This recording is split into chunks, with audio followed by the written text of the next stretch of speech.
Okay, everyone, I have such a special guest with me. Her name is Rebecca, and I remember reading through her blog one day, and one of her articles truly, truly touched me. I'm going to read at least the title of the article, I'm Scared to Use My Own Language. And I reached out to Rebecca. Luckily, she responded, and I think that she and her perspective is such a valuable one to have for the podcast. You guys know that I love diving more into our relationships and also what can be really complicated relationships with our languages. And they don't even have to be from a language acquisition standpoint. They can really be about languages that have really stuck with us throughout our childhood even. So Rebecca, I know that I gave an intro, a very short intro from your bio, but I would love for you to just tell us in your own words more about you. Yeah, of course. So very happy to be here. So my name is Rebecca Ericson-Hua. I am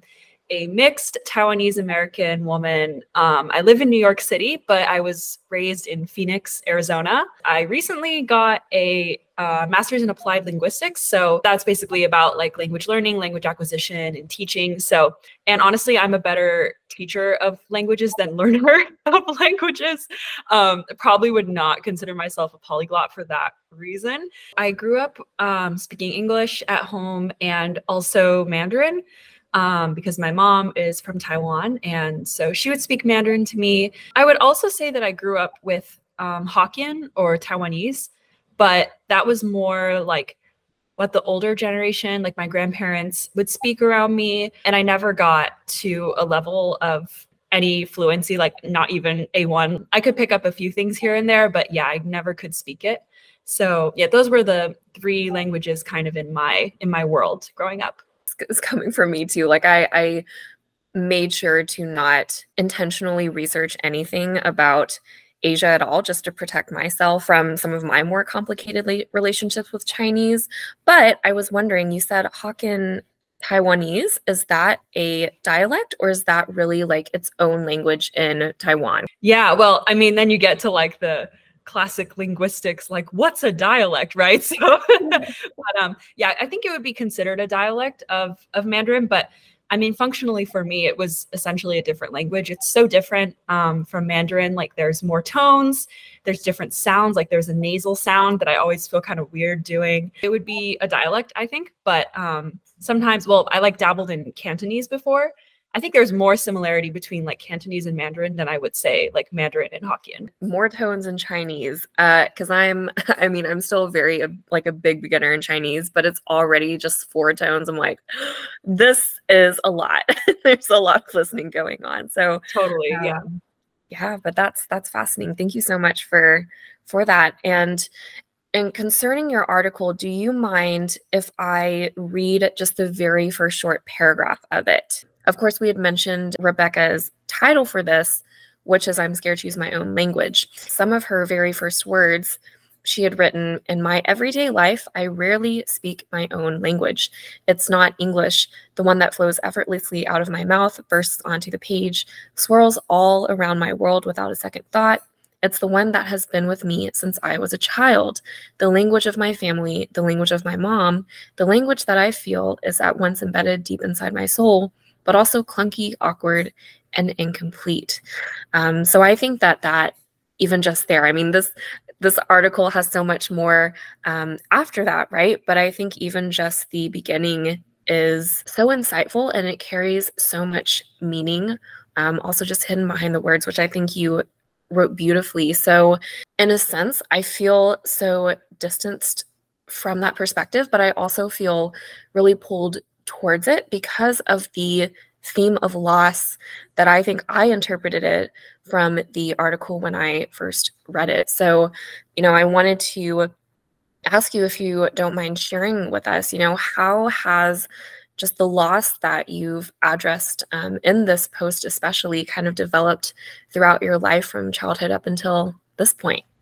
I mean, one thing I really appreciate about your podcast and your perspective is like how clearly you acknowledge that language learning is so personal. Like it's so tied to identity and to mental health. And it's not just like a trivia knowledge pursuit. Like it can get really emotional. So yeah, that's pretty evident. as you were saying in my story, really the loss is more from a relational standpoint. Like growing up, I would speak to my mom, I would speak to our friends, like our family friends who also spoke Mandarin. I'll kind of use Mandarin and Chinese interchangeably. I hope that's okay. So, and my mom was also very involved in like our local Chinese like Christian community. And so there was like a lot of Chinese all around me all the time. And I think the main feelings of loss that I started to feel was one, when my age was like no longer matching my proficiency. Because if you're in like fourth grade and you sound like a fourth grader, it's fine. But when you're like 18 and you still kind of sound like a fourth grader, it's like there's a little bit of a disconnect there. But I think that the main loss, other than like proficiency wise, really again is like the relational component. I moved out of my hometown to New York, and I found that when I was distanced from my family in the US or in Taiwan that spoke Chinese, or just like my Chinese speaking community, that's like where I started to feel a really big loss. And it's not like, I don't know, it's hard to explain because it's not like I lost those relationships, but I guess I lost another way of relating to them. And yeah, there's something to be said about that feeling, and it's a little hard to describe. But yeah, I think it was more, not as much about language proficiency, even though it was a little, and it was more about like how I related to people and stopping relating to people in that way. It makes total sense, right? Because they can never be disconnected from language as well. So, did you feel any grief? Because you had talked more about how your awareness of this loss as you started to not have all of these relational aspects around you anymore. You're noticing that. How have you dealt with possibly the grief that comes with that realization? Yeah, to be honest, I'm not very good at dealing with it. I think that's still like an ongoing struggle for me, with the initial loss that I felt from just proficiency not being as high as I wanted. That was like a slightly easier fix, especially when I'm like in an institution like a university, that would provide you with like classes or opportunities to speak more. So when I was in college, I decided to do a Chinese minor, and that helped me feel better about myself. And I also got to study abroad in Taiwan, which is like super, super helpful. And I think those were kind of more obvious attempts to kind of connect and make the language a part of my life more intentionally. But yeah, like I said, it's kind of hard to do that when you lack structure, like classes or being in school. So that's something I'm sort of struggling with now. And it seems like an easy fix for like the grief of language loss is like, oh, just talk to people. But like, there's also a big mental block that happens with that. Kind of like the longer you go without speaking it, the harder it is to do it again, or the more insecure you feel about it when the opportunity arises. So yeah, one thing I kind of noticed about myself actually is whenever my husband and I meet someone that like speaks Mandarin, or maybe we made a newer friend and it comes up that they speak Mandarin, my husband is always the one to be like, oh, Rebecca's looking for people to speak Chinese with. And every single time I'm like, no, I don't want to do it. I'm like, no, it's fine. It's fine. And then it doesn't happen because I said no. And then I feel sad about it. So it's like this ongoing cycle of just like, you can't do it. Somebody gives you an opportunity, you turn it down because you're scared, and then you feel sad, and it just like keeps going. It's not a good way to cope. Do not recommend, but it's an easy default when you're just like feeling that loss. It's so hard to grab onto those little things, even if you want to. Yeah, so I wouldn't say I'm dealing with it very well, unfortunately. Even just listening to that, because I have no idea how, once I start talking with native speakers of Mandarin and everything, I have no idea how I'll feel. But after hearing about other language learners who are in, somewhat of a similar position, with it being a heritage language or a language where they have just really big mental blocks that aren't caused by only shyness, right? There's a whole like story behind that, right? That always has me wondering, as I listen to those things, even preparation for what I might feel after listening to just different people's stories is, wow, I just really have to take it by the season, be kind to myself when it happens, because I feel like I'm also going to, head more towards that territory as I move forward. It's nice though to, even though with like all of those really hard emotions, like it's nice to know that I won't be the only one that's really going through that internal struggle, because it is so internal and it's definitely not seen in the language learning community pretty much at all. But I think it's one of the, or maybe even the thing that holds us back the most. So thank you for sharing that with me as well. Continuing with those mental blocks and everything, I'm sure that, over your life, Chinese has defined you in some way, and maybe it's changed, but how do you think for you Chinese defines you in this moment, if it does at all? Yeah, I think it's really mixed. Because kind of like what I wrote about, it feels like such a big part of me. And I definitely feel like it's a source of pride too, and like a source of identity. But, like I said, it's also something that kind of pains me. I want to speak it really bad, but then I never feel like I'm good enough when I do speak it, or the amount of time I go without speaking it means that I like forget little things, or maybe my tones get a little scrambled, and then I'm really hard on myself. Also, like as an adult, speaking any language really that you're learning or is not your native language, like just feeling sometimes like you don't have the right words, or you feel less confident that you can express yourself quite right. Like that's definitely very demoralizing too. It's such a mixed it's such a mixed feeling for like how Chinese defines me and its role in my life. Yeah. And judging off of course, what you said before, that totally makes sense, and it really goes together. I guess this also ties in, to, you said you were like, I don't know how to deal with this and everything when we were asking about what that kind of grief that comes with the loss. How do you take care of yourself when those kinds of things come up? I remember you mentioned being kind to yourself, and I think that's honestly the biggest thing that I'm learning just in my life. Shout out to my therapist. But like learning self-compassion is so pivotal. Like for me, I have trouble understanding what I'm feeling sometimes. So that's like the first step. And then it's even harder to understand like why you feel that way. And then getting to that final step of kind of like self-soothing and really being compassionate to yourself in the way that like you would talk to a friend who's experiencing what you're feeling. Like that's something that I'm still learning to do, just like in all aspects of my life. And I think it's like absolutely relevant here. And I think in a more practical sense too, because language learning or language use in general is just such a long-term thing. Like just by nature, it's not something you can accomplish fully immediately, which is like something that I tend to want for most things I do. Like I don't get it right the first time. I'm like, I suck. So obviously not the best response when it comes to languages. So I think like setting realistic expectations and expectations that are caring for yourself is really important. And I think another really big thing is just talking to people that are experiencing similar feelings. I mean, I was kind of shocked actually after my article came out, and I got a lot of messages from people I knew who were Asian American, and they were like, wow, I have such similar feelings. I totally relate to what you're saying. And that was actually like super, super helpful for me in realizing that, it's not a me problem. It's like a lot of people are going through something similar, which I'm sure you've experienced just from all the kinds of people you've talked to on this podcast too. So the relational component is really helpful for taking care of yourself too.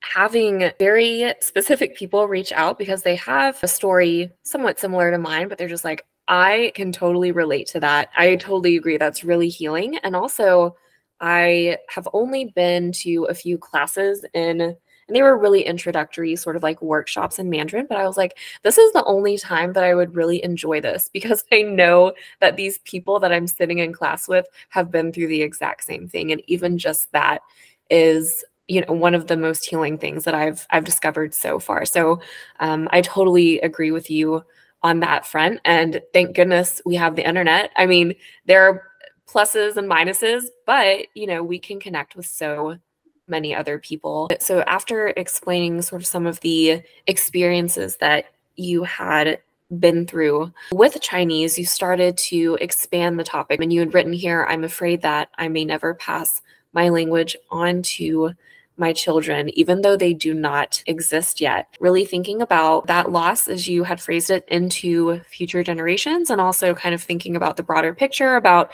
generations of other Asian Americans that are going to come, because I know this article has been written pretty recently. So have you thought or given any more thought to that about how to mitigate this, or are you still in this season of processing at all about what to think about that? I've definitely given it a lot of thought.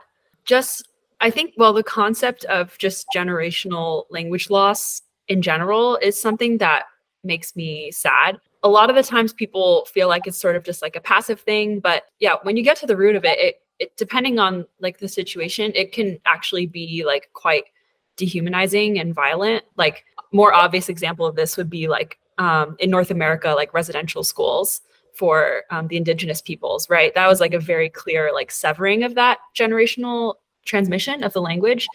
But sometimes it's a little less obvious, like, just parents deciding not to pass on their heritage language. And you kind of have to ask why. And for me, the why, it seems like there is a force that is clearly saying like your language, your culture, your identity does not matter as much as dominant language X, English or whatever. Mm-hmm. Yeah. So there's like that concept of, generational language loss makes me sad. And then there's the more personal component of it too, where I'm geographically very far from my Mandarin speaking family. My husband doesn't speak Mandarin. He speaks a little Cantonese. So that's why I'm like kind of trying to learn Cantonese. But yeah, I have a lot of fear surrounding like if I can pass it on. And in writing the article, one thing that I kind of realized was such a big component of my heritage language learning experience was community. Like the people in my life that I kind of had to speak Chinese with in order to relate with them well. And I just don't really have a community like that right now, where I'm in a space that requires me to speak that language. And I think another component that is kind of missing from maybe the current like young Asian American generation is sort of like the more of an empowerment to see the language as something that's beautiful in of itself, that's worth passing on. Because I think for a lot of like, first or second generation kids, it feels like a lower priority or like not as important. And so, yeah, in terms of like how I'm processing it and like any plans to kind of prevent this, one thing I had thought about was kind of based on like the community component. Especially in New York, there's a lot of, it's the most linguistic diverse city in the world, which is like really fun. Right. So I've kind of played with the idea of like some kind of community organization for like heritage language speakers where, people can gather based on like what kinds of heritage language, or what heritage language they speak, and like have a space where like everyone is trying to practice it and use it and like build each other up. Like that would be, I would love to be part of that. If anyone's in New York and wants to steal my idea, please steal it. But yeah, it's still something that I'm thinking about. I've talked to some people about it who, especially ones that responded to the article, was just like, hey, would you be interested in this kind of thing? The response has been pretty positive, but yeah, it's something that I'm still kind of thinking about. And then in terms of like plans for myself, it's a little harder. Improving my Mandarin and like going to a class or something, or being in a space that requires me to speak it more, just seems so much more intimidating. Maybe aside from like the context where everybody else is nervous, right? Then it'd be more like, yeah, this seems better. But other environments kind of scare me. And I'm sort of in the space where I'm like, okay, maybe I should start pushing myself because like want to have kids soon, maybe it like could be a good time to like get going. But yeah, there's a big mental barrier. And even when like I'm on the phone with my mom and she like switches to Chinese and she's like, oh, we got to practice Chinese. Like my knee-jerk reaction is like, no, which is so strange. Yeah, because like she should be the person that I want to speak it the most with. But like, yeah, sometimes you can't really explain what mental barrier is going on there. Mm-hmm. So yeah, I have some ideas, but you know, it's still a very complex thing. Mm-hmm. Yeah, for sure. Right. And I'm sure for all of us that are in like a similar situation, right? It's a life journey really to keep on returning to it, keep on going back to it, even though emotionally we may not want to, or, you know, whatever season we find ourselves in. I really love the idea of the community aspect for heritage learners. Like I think that's brilliant. Like I wish I was in New York right now. Yeah, so thank you for being so open with your ideas as well, and just acknowledging that this is such a big process, going to be a part of us for just as we keep on living our lives, and also impact those around us too. With others who feel impacted by this language loss in some way, and they are wanting to regain it in a sense, like what do you think you would recommend for them to do? Start with the foundation of like being kind to yourself because yeah, it's hard. It's hard and I get it. We get it. So there's no pressure to do it perfectly or do it immediately, you know? And I think like the biggest thing that has been helpful for me is just talking to other people going through similar things. So yeah, my other advice would just like open up to one other person about it, and be honest with them and see if they can relate to you. Maybe pick someone who you think will relate to you. But yeah, I think just being honest with other people about it and knowing that you're not alone is like empowering in a sense, and can help give you more clarity about like what to do moving forward. Yeah, for sure. And by the way, my community, the Mindful Multilinguals Collective, really offers the space as well, because I know that, and that's what I would recommend for so many others, just like Rebecca said, in like a similar situation, like really knowing that you have a tight-knit community that you can turn to when things do get hard, right? Because as we've learned from this conversation, right, there are no immediate solutions, and really processing this together with other human beings is really good. So sheet to sign up for the waitlist is down in the show notes below. But yes, Rebecca, I really loved your insight from today and as well what you shared with us. Where can listeners go and find out more about you and support you? Currently running 2 newsletters right now. I have one newsletter that's about linguistics, and applied linguistics, language learning, everybodytalks.substack.com. The other newsletter, Zan, which is Z-A-N, and it actually comes from a Taiwanese slang word, or it's like the word for liking something on social media. So if something is great, you say it's Zan. Basically, I send out recommendations of works by creators from across the Asian diaspora. Zan, Z-A-N, the newsletter.substack.com. Thank you so much for joining us for this episode, and we will see each other next week for a new one, possibly with a new guest. Thanks for having me. It was fun. Thanks, Rebecca.